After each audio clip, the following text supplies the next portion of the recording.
ब्रँडच्या आरसीसी महाराष्ट्राची doctor engineer घडविणारी factory सह प्रस्तुत करते अभयचे जगभरयुक्त जब्बो वाचव मधुमेहींसाठी संजीवनी. Headlines brought to you by Suhana Masale. आता प्रत्येक जण म्हणेल मजा आ गया.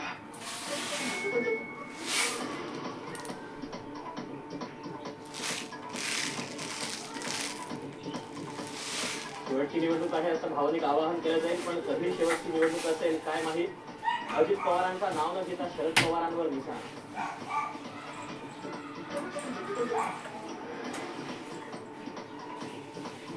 अजित पवारांनी आज हद्द ओलांडली. बारामतीकर तुम्हाला जागा दाखवतील भावनिक आव्हानाबाबत केलेल्या वक्तव्यावरून जितेंद्र आव्हाडांचा अजित पवारांवर हल्ला. तो पण मरणार. बारामतीला पोहोचवून टाकलं. वाढ गणपत गायकवाडांचा 7 जणांवर अॅट्रॉसिटीचा गुन्हा दाखल. जमीन मालकाला जातीवाचक शब्द वापरल्यानं गुन्हा.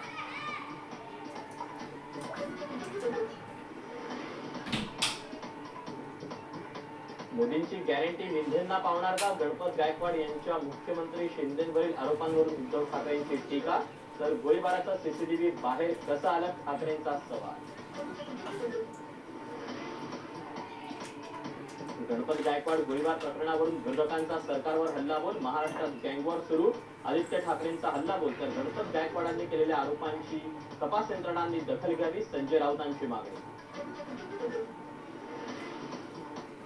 उद्धव ठाकरे आज आणि उद्या सिंधुदुर्ग रत्नागिरीच्या दौऱ्यावर. भाषणावेळी ठाकरेंचा सरकारवर हल्लाबोल. आमचे दिवस येतील तेव्हा हे सर्व व्याजासह पूर्ण फेडू ठाकरेंचा इशारा. 16 नोव्हेंबरला मंत्रिपदाचा राजीनामा देऊन 17 तारखेला सभेला गेलो. मंत्री छगन भुजबळांचा गौप्यस्फोट. तर राजीनामा देऊन उपकार केले नाहीत जरांगेंचा पलटवार. साताऱ्यातल्या व्याजवाडीतील धोमचा उजवा कालवा फुटला. लाखो लिटर पाणी वाया.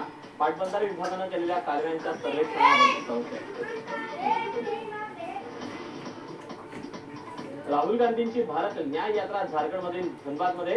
15 जिल्ह्यात राहुल गांधींच्या स्वागताची तयारी. जम्मू काश्मीरमध्ये जोरदार बर्फवृष्टी. श्रीनगरमध्ये बर्फाची चादर.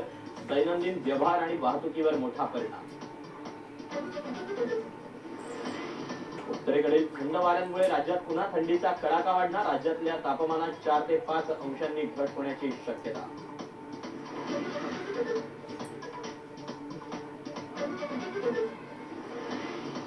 नमस्कार, दीपक पळसुले महाराष्ट्र लाईव्ह मध्ये आपल्या सगळ्यांचं स्वागत. महत्वाच्या बातम्यांचा घेऊया सविस्तर आढावा. सुरुवातीला बातमी आहे अजित पवारांसंदर्भातली. अजित पवार आज बारामती दौऱ्यावर आहेत. त्यावेळी अजित पवारांनी भाषणातून शरद पवारांवर जोरदार निशाणा साधला.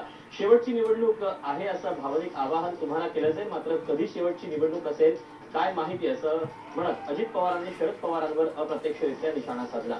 मात्र अजित पवारांच्या या वक्तव्यावरून शरद पवार गटाच्या नेत्यांनी त्यांचा चांगला समाचारही घेतला.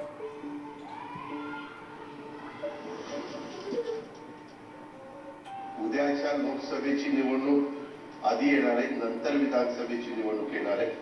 ज्यावेळेस खासदारकीच्या निवडणुका येईल हे उमेदवार लवकरच महायुतीचा कोण आहे ते जाहीर करेल. पण मी उमेदवार आहे अजित पवार. उमेदवार समजून तुम्ही तिथं मला मतदान केलं पाहिजे. तसं जर कोण भावनिक होतील, कोण आणखीन काही सांगतील, कोण म्हणतील आमची आता ही शेवटचीच निवडणूक आहे, अमकच आहे तमकच आहे, आता खरीच शेवटची कधी होणार आहे मला माहिती नाही, परंतु सतत असं सांगितलं जातं. ते तुम्ही भावनिक होऊ नका ही माझी खूप कळकळीची विनंती आहे. तिथं योग्य पद्धतीनं तुम्ही मला सहकार्य केलं, मला प्रतिसाद दिला तर पुढची कामं होती, नाहीतर मी पुढच्या कामाला बांधली नाही. मला माझ्या कार्यकर्त्यांना विनंती करायची, मी ज्यावेळेस कार्यक्रमाला जातो त्यावेळेस सांगत असतो की प्रमुख कार्यकर्त्यांची नावं घ्या. अजून पण काही जण जाणीवपूर्वक काहींची नावं वगळतात, ते मला अजिबात सांगा. हे गट तुमच्या गटातटामुळे मला त्रास होतो. लोक बारामतीनंतर दादाबद्दल काही आहे आमचं म्हणणं, पण त्यांच्या आजूबाजूला असणारी अशी विलंघन आहे असं लोक म्हणतात. ज्यांना ते लागत असेल त्यांनी नोंद घ्या, दुरुस्त करा. तुम्हाला सगळ्यांना एका तुम्ही फार गंभीर समस्येत जाणार आहे. की बाबा एकीकडं अजित सांगतोय असं करा आणि एकीकडे वरिष्ठ सांगतायत असं करा, कुणा सांगतायत. माझी एवढीच विनंती आहे की इतके दिवस तुम्ही वरिष्ठांचं ऐकलं, आता माझा ऐका.